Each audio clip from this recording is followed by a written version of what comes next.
नमस्कार दोस्तों, the truth में आपका स्वागत है। आपके साथ मैं हूं प्रीति पांडे। आज द ट्रुथ में हम बात करेंगे बिहार की। वही बिहार जहां बीते कुछ समय से लगातार एक पार्टी का दूसरी पार्टी के साथ गठजोड़, फिर उस गठजोड़ को तोड़कर पहली पार्टी में वापस मिल जाना, इलाके की जनता तो कुल मिलाकर कंफ्यूजियाई हुई है। और इतना ही नहीं, जो पार्टी के लोग भी हैं वो कुछ कुछ कंफ्यूजियाए हुए हैं कि हमें रहना कहाँ है। कुल मिलाकर के सबको सत्ता चाहिए, सत्ता वाली कुर्सी चाहिए, और पावर का नशा ही कुछ ऐसा होता है कि फिर कोई कुछ भी कह जाता है। अब शुरुआत हम जेडीयू से ही करेंगे, क्योंकि इस पूरे उठापटक में कोई सूत्रधार है तो वो तो जेडीयू है। जेडीयू के सबसे बड़े कद के नेता नीतीश कुमार हैं, जिन्होंने बीते कुछ समय में बिहार की जनता को कंफ्यूजन में डाल दिया है कि दरअसल हमें सपोर्ट कौन सी पार्टी को करना है। खैर, अब वो कंफ्यूजन तो जो है सो है ही।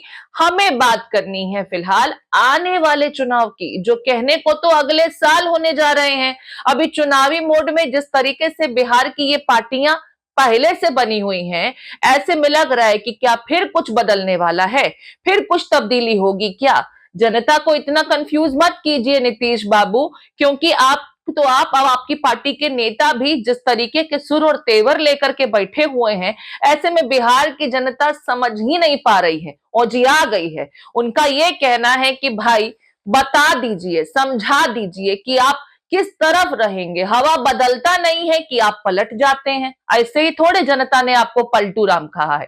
खैर, अब आप कहेंगे कि माहौल बनाए जा रही है, खबर बता ही नहीं रही है, तो माहौल भी बन चुका है तो खबर भी जान लीजिए। फिर कुछ नीतीश कुमार की पार्टी में होने जा रहा है। आप कहेंगे अभी हुआ ना पार्टी का कार्यक्रम, तमाम कार्यकर्ता इकट्ठा हुए, बड़ी बैठक हुई थी कर्पूरी सभागार में। लेकिन इस सभागार में बैठक से पहले जो कुछ हुआ वो तो आप जान चुके हैं। किस तरीके से विजेंद्र कुमार यादव साहब नाराज हो गए और मीडिया के सामने बिना सोचे समझे कह बैठे, हम पार्टी में हैं कहां। तैयारी क्या माना जाए सर? कुछ नहीं, हम जनता दल में नहीं हैं।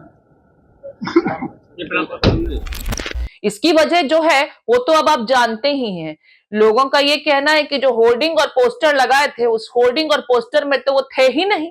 उनका फोटोए बुला गए थे मुख्यमंत्री जी, बुला गए थे कि जानबूझ के गायब किए थे जी। खैर, कोई बात नहीं, बाद में आप मना लिए और बाहर निकल के विजेंद्र साहब भी कह दिए कि हम तो मजाक किए। बैठक में क्या इस तरह की नाराजगी? चलिए, कोई नाराजगी नहीं, झूठ है।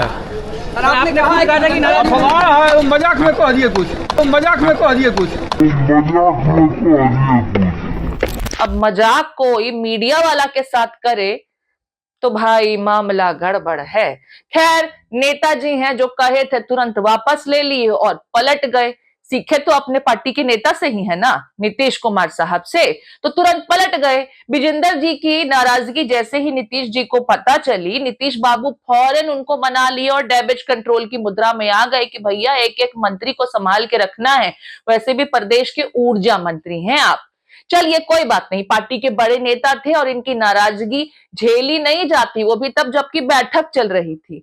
तो तुरंत ही बैठक खत्म होकर जब विजेंद्र जी निकले और मीडिया वालों ने पूछ लिया कि आप जेडीयू में नहीं हैं, ये कैसन बात हुआ, तो कह दिए कि अरे हम तो मजाक किए थे। इतना ही थोड़े, कुछ और भी चल रहा है। जेडीयू के लोग तो बीजेपी वालों के साथ भी मजाक करने लगे हैं और कहते हैं कि 2025 में हम बड़े भाई की भूमिका निभाएंगे। हाँ भाई, बड़े भाई की भूमिका तो अब निभाइएगा ही, कहे कि केंद्र में तो आप एक डिसाइडिंग फैक्टर हो गए हैं। एनडीए की सरकार में ये बात अलग है कि बिहार में जेडीयू की सीटें इस बार लोकसभा चुनाव में कम रहीं, लेकिन फिर भी निर्णायक भूमिका में है नीतीश बाबू। लिहाजा उनकी पार्टी के नेता अशोक चौधरी ने कह दिया कि हम डिसाइडिंग फैक्टर होंगे, हम बड़े भाई की भूमिका में रहेंगे और बीजेपी छोटे भाई की भूमिका में। हालांकि चुनाव के बाद और जिस तरीके से विधानसभा चुनाव के नतीजों के बाद से जो तब्दीलियां थी, जो आंकड़े थे, वो तो जेडीयू को लगातार कम करते जा रहे थे, लेकिन लोकसभा चुनाव के नतीजों ने उनको ऑक्सीजन दे दिया। और अब उसी ऑक्सीजन का फायदा उठाते हुए अशोक चौधरी साहब ने खुले में डंके की चोट पर कह दिया कि हम तो बड़े भाई की भूमिका में ही रहेंगे। वैसे विपक्षी खेमे में भी बहुत कुछ हो रहा है। अब बीजेपी यहां पर हम साइड कर देते हैं क्योंकि बीजेपी को खून के घुट पीने के अलावा और कुछ बचा तो है नहीं। केंद्र में अगर सरकार चलानी है तो नीतीश साहब और नीतीश साहब के तमाम मंत्रियों की सुननी भी पड़ेगी और वो गठजोड़ मिलाकर रखना भी पड़ेगा, क्योंकि आरजेडी के साथ तो हाथ मिलने नहीं वाला है ना भाई। तो विकल्प सिर्फ और सिर्फ नीतीश बाबू ही है, क्योंकि केंद्र में नीतीश बाबू का समर्थन तभी रहेगा जब उनकी पार्टी बड़ी भूमिका में रहेगी। यानी जो पार्टी डूब रही थी उसे ऑक्सीजन मिल गया, डूबके को तिनके का सहारा नहीं, यहाँ तो पूरा बोटवे मिल गया। चलिए छोड़िए, अब इसके थोड़ा और आगे बढ़ते हैं और बात हम तेजस्वी यादव की कर रहे थे। कल तक डिप्टी सीएम थे, लेकिन जैसे ही डिप्टी सीएम के पद से हटे, उसमें भी नीतीश जी का ही तो रोल है, आप जान ही रहे हैं। लेकिन अब कह रहे हैं कि हमारी जासूसी कराई जा रही है। हमारे बैठक के अंदर सीआईडी वाले और स्पेशल ब्रांच वाले बैठे हुए थे, नोट कर रहे थे। पता चला कि भाई सीआईडी, और हम लोगों को लगा कि पत्रकार है, क्योंकि इंटरनल पार्टी की बैठक होती है तो उसमें फोटो तो लेना होता, लेकर के फिर जो है बाहर चले जाते हैं पत्रकार लोग, क्योंकि पार्टी की इंटरनल बैठक है। लेकिन कुछ लोग जो है हिलने का नाम नहीं ले रहे थे। बाद में पता चला कि वो स्पेशल ब्रांच और सीआईडी के लोग हैं। कार्ड उन्होंने दिखाया बकायदा। तो मुख्यमंत्री पूरी तरीके से जासूसी करा रहे। पत्रकारों से मिले तो कह दिए कि हम तो अपने कार्यकर्ताओं से मिल रहे थे, हम सोचे पत्रकार हैं, लेकिन लिखे जा रहे थे। सीआईडी और स्पेशल ब्रांच के लोग उनके पीछे लगे हैं और ये करवाने वाले हैं नीतीश बाबू और उनकी सरकार। अब ऐसा कौन सा वो विचित्र परामर्श करते हैं अपने तमाम कार्यकर्ताओं से, कौन सा रायशुमारी करते हैं कि उसकी इंक्वायरी होती है, उसका इंटेलिजेंस और उसकी जासूसी कराई जा रही है। अब जब इस सवाल को लेकर के अशोक चौधरी साहब से ही पूछ लिया गया कि आप तो बहुत कुछ बता रहे हैं, ये भी बताइए कि क्या तेजस्वी यादव का जासूसी करा रहे हैं, उनकी पार्टी के लोगों का जासूसी करा रहे हैं, तो अशोक चौधरी साहब ने भी कहा कि बड़ा लोग का होता है ना, यानी तेजस्वी यादव को अब वो बड़ा नहीं मान रहे हैं। आरोप लगाया कि नीतीश कुमार जासूसी करवा रहे हैं, सीआईडी के लोग।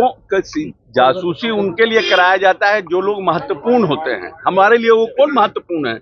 22 सीट पे तो जीते हैं लोकसभा, 10% समटेंगे विधानसभा। हालांकि ये बात अलग है कि उनके विदेश दौरे का जिक्र आप लोग करते भी हैं और फिर तेजस्वी यादव जवाब देते हैं कि कुछ किए ना, केंद्र सरकार के निमंत्रण पर जापान गए थे, वैसे हमारा पासपोर्ट जमा रहता है और ऐसे ही नहीं जाते हैं। सम्राट चौधरी और जो दूसरे विजय सिन्हा साहब हैं वो कहाँ जाते हैं, कुछ करते भी हैं कि ऐसे ही मंत्रालय में कुर्सी पकड़ के बैठ गए हैं।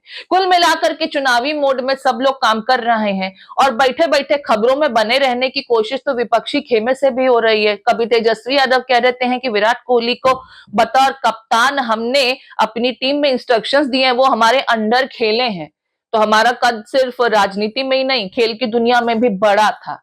खैर अब वो कितने बड़े रहेंगे वो तो आने वाले चुनाव के बाद पता चलेगा, लेकिन अंदर की बात यही कि जेडीयू में हो क्या रहा है, जेडीयू क्या बीजेपी को अब कुल मिलाकर दबाने की सोच रही है। यही वजह है कि अशोक चौधरी ने कह दिया कि हम बड़े भाई की भूमिका में रहेंगे। भूमिका में तो रहिएगा, लेकिन फिर विजेंदर जी जैसे जो नेता हैं जो बैठे बैठे नाराज हो जाते हैं, उनकी नाराजगी को भी संभाल के रखिए, नहीं तो पड़ ना जाए लेने के देने। द ट्रूथ के इस अंक में आज के लिए इतना ही। और अगर अब तक रउआ लोगन ने हमारे चैनल के सब्सक्राइब नहीं किया है तो कर लीजिए भाई, थोड़ा बहुत कर लीजिए, सपोर्ट कर दीजिए, आपके कमेंट का इंतजार रहता है। हमें दीजिए इजाजत, नमस्कार।